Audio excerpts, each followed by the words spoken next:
More cardio isn't the answer. More time on the treadmill isn't the answer. The answer is in the exercises most people completely ignore. The ones that recruit more muscle, drive heart rate higher, and burn more energy in less time than anything else available. Before getting into the 5, one point that no exercise in the world can get around. The body loses fat when it receives less energy than it burns. Exercise is the accelerator. Diet is the engine. And these 5 are the most efficient accelerators that exist. If this is already hitting close to home, hit that subscribe button, because what's coming next might just change the way you train forever.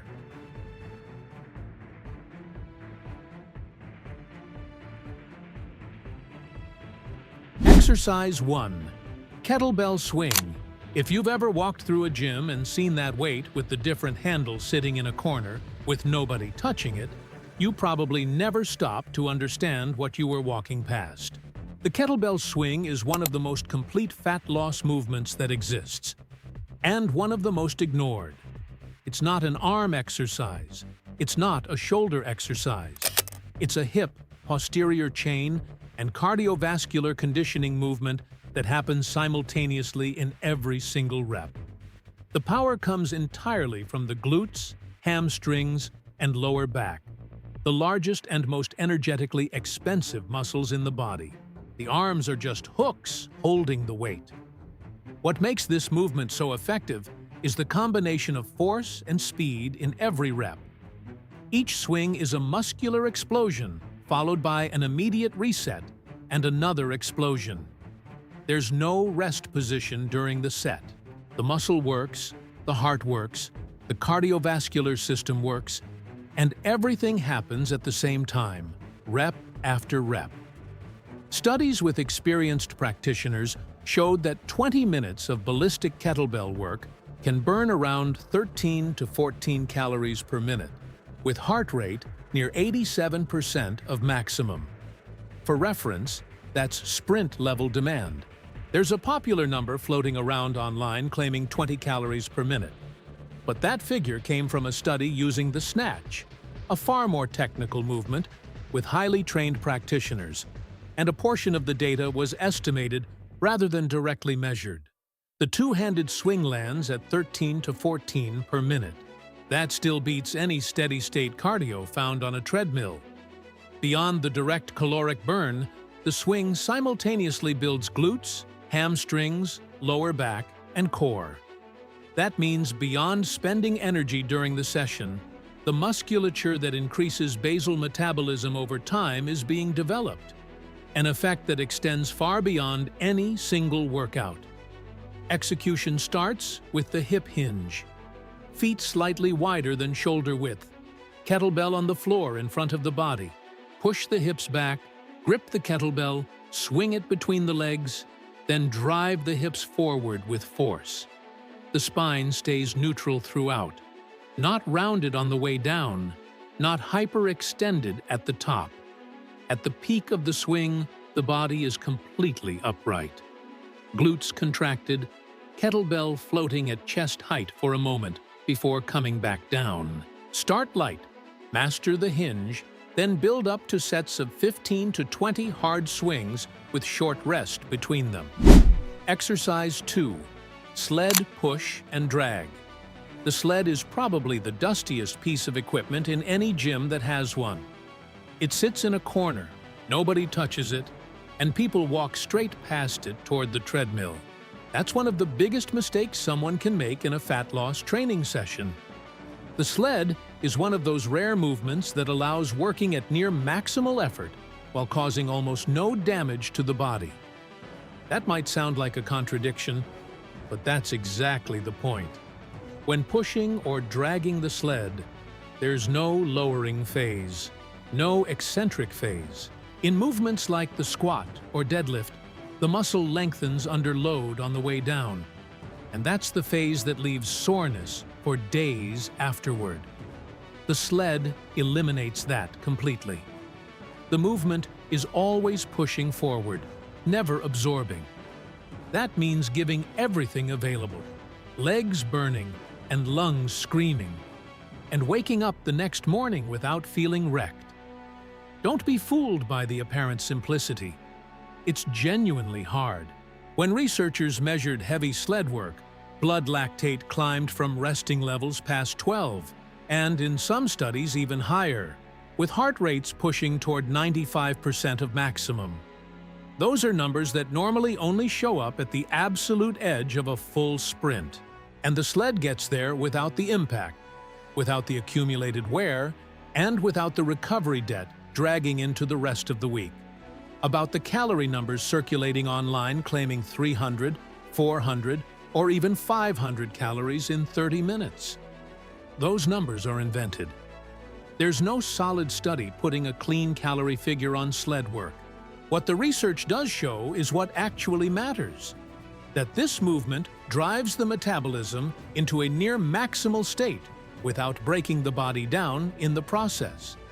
And because the sled doesn't leave soreness, it can be used frequently, 2, 3, or even 4 times a week if desired. Most brutal exercises punish so badly that days of recovery are needed. The sled allows coming back again and again, stacking hard sessions across the week. And it's exactly in that frequency that fat loss quietly accumulates. Execution has no secret. Load the sled, push for 20 to 30 meters, walk back to the start, and go again. 5 to 10 rounds with short rest will show why this piece of equipment belongs in any serious program. Push for general conditioning. Drag backward to hammer the quads. Drag forward to hit the hamstrings and calves. However it's used, near maximal output is being extracted from the body with almost no recovery cost. Exercise 3. Loaded carry. Pick something heavy up and walk with it. That's the whole exercise, and it happens to be one of the most complete things the body can be asked to do. And it almost never shows up on any fat loss video or list. Think about what's happening while walking with heavy loads on both sides. Every muscle responsible for keeping the body upright is firing at the same time. The core braced hard to prevent the torso from twisting or tilting. The traps and shoulders holding the load in place. The grip fighting to keep the hands closed. The glutes and legs driving forward step after step. There's no rest position at any point. From the second the weight is lifted to the second it's set down, the entire body stays under constant tension. Few movements demand that much from that many things simultaneously. The core work alone justifies the entire exercise. When carrying a heavy load, the abdomen isn't flexing or rotating. It's resisting, fighting to keep the spine stable while everything tries to pull it out of position. That resisting job is exactly what the core was built to do in real life. It's far more useful than 100 sit-ups. The kind of strength that actually protects the lower back, rather than just looking good in a photo. From a fat loss perspective, the reason loaded carries burn so much energy comes down to pure physics. Forcing a heavy load to move requires enormous volumes of muscle pushing against the ground with every single step. And research on load carrying shows that the more muscle the body needs to recruit to generate that force, the higher the metabolic cost climbs. This isn't isolating one small muscle in a corner. It's demanding output from nearly all of them simultaneously. Execution is brutally simple. Grab a heavy pair of dumbbells or a trap bar. Stand tall, core braced. Walk 30 to 40 meters before setting it down. Rest and go again. 4 or 5 hard rounds, and the forearms, core, and lungs will all be on fire. No setup, no learning curve, and no excuses left standing. Exercise 4. Thrusters and barbell complexes. Take a front squat, glue a push press on top of it, and turn both into one continuous movement. That's the thruster, and it ranks among the most demanding things that can be done with a barbell or a pair of dumbbells. Drop into the squat, drive up out of the bottom with force, and let that momentum carry the weight straight overhead in one smooth chain. A single rep trains legs, core, shoulders, and arms all at once. And that matters enormously for fat loss. The more muscle a movement recruits, the more energy the body has to burn to fuel it. Where most exercises light up one region, the thruster hits nearly everything from the ground up inside one rep. The quads, glutes, and hamstrings fire to stand the weight up. The core braces to transfer that force upward. The shoulders and triceps finish the job overhead. Nothing is resting. That total body demand is exactly what makes the movement so metabolically expensive. When researchers studied workouts built around thrusters and similar full-body movements, trained athletes were pushed to nearly their maximum oxygen uptake with heart rates parked around 96% of maximum, tapping all three of the body's energy systems within just a couple of minutes. That's about as high as metabolic demand climbs in resistance training. And there's no pacing at any point. This is also where a complex can be built. A string of movements run back to back with the same weight, never setting it down. A row into a clean, into a front squat, into a press, into a lunge. One barbell cycling through movement after movement, with no rest until the lungs give out. A few rounds of a well-built complex will do more for conditioning in 10 minutes than half an hour of anything steady. The honest note, the studies used trained athletes moving real loads. Don't walk in expecting to match them on day one. Scale it down. Use a light barbell, a pair of lighter dumbbells, or even body weight to learn the pattern first.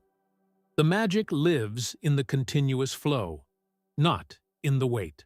Learn it light, build it up gradually, and a handful of thruster rounds will show exactly why this movement made the list.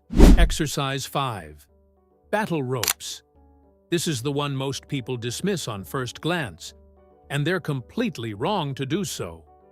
Battle ropes get one look and the person thinks arms, thinks warm-up gimmick, thinks flashy movement with no real payoff behind it. They couldn't be more mistaken. Done properly, the ropes are a genuine full-body conditioning tool, and one of the most joint-friendly of everything covered here. Think about what's really happening when those ropes are being slammed. The arms and shoulders are obviously working. But to move heavy ropes with any real speed, the core has to brace hard to stabilize the torso.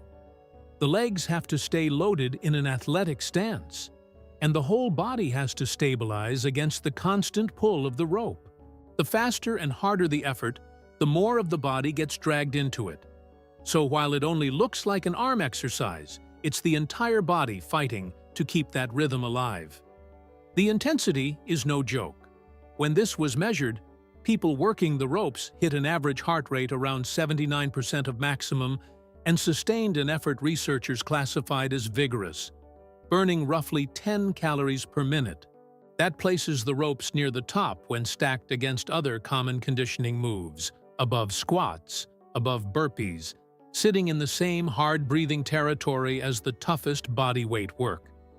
All while the feet stay planted and the joints stay happy. That joint-friendly quality is the hidden gift. No jumping, no pounding, no impact rattling through the body.